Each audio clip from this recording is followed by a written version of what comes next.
All right, welcome back, everybody, for another deep dive. Ready to get into some pretty intense stuff. Yeah, this time we're looking at airport security, and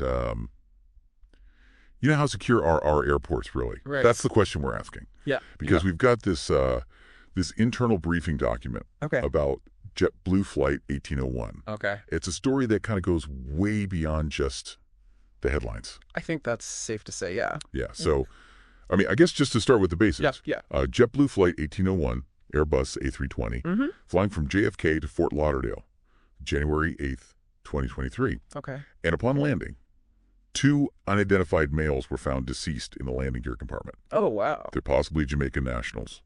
Yeah. And it's not just a tragic discovery. Right. It's a security breach. That's the big concern here. Yeah. I mean, this plane made multiple stops before reaching Fort Lauderdale. Yeah. You know, Jamaica, JFK, even Salt Lake City. Wow. So Yeah. multiple opportunities. There's a quote in here Yeah. from a passenger on the flight who said, "It's clearly a security breach there.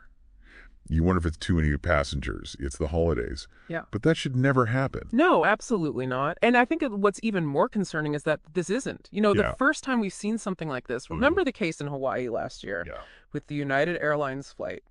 Body in the wheel well?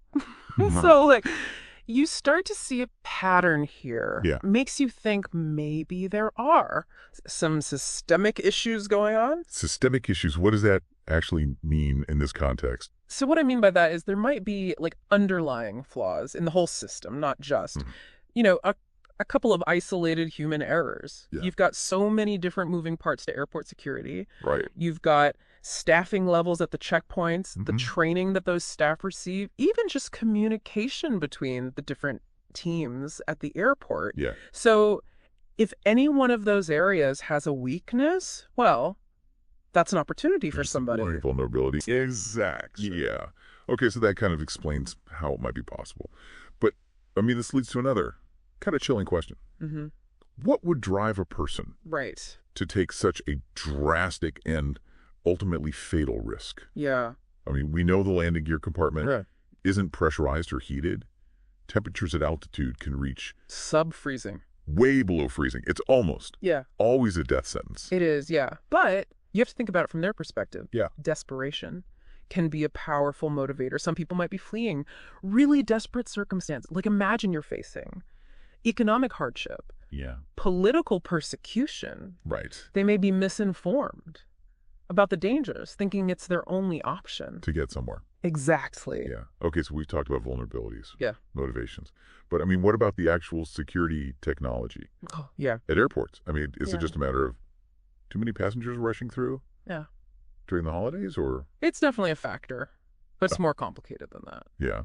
So what does this tell us about airport security in general? Well, it tells us there's a lot of pressure on these systems. You have to balance the need for safety with the need to keep passengers moving, Yeah. especially during peak times. So there are a few things that could help. Okay. Not saying these are the ultimate solutions, but more staff training, Right. better communication between airport personnel, and then maybe even working more closely with international intelligence agencies Right. to share information about potential threats. So, big picture stuff, Yeah. but what's the trade-off here Yeah, between security that's the question, isn't it? and efficiency? How much are we willing to Yeah. sacrifice Yeah. one or the other? That is the question.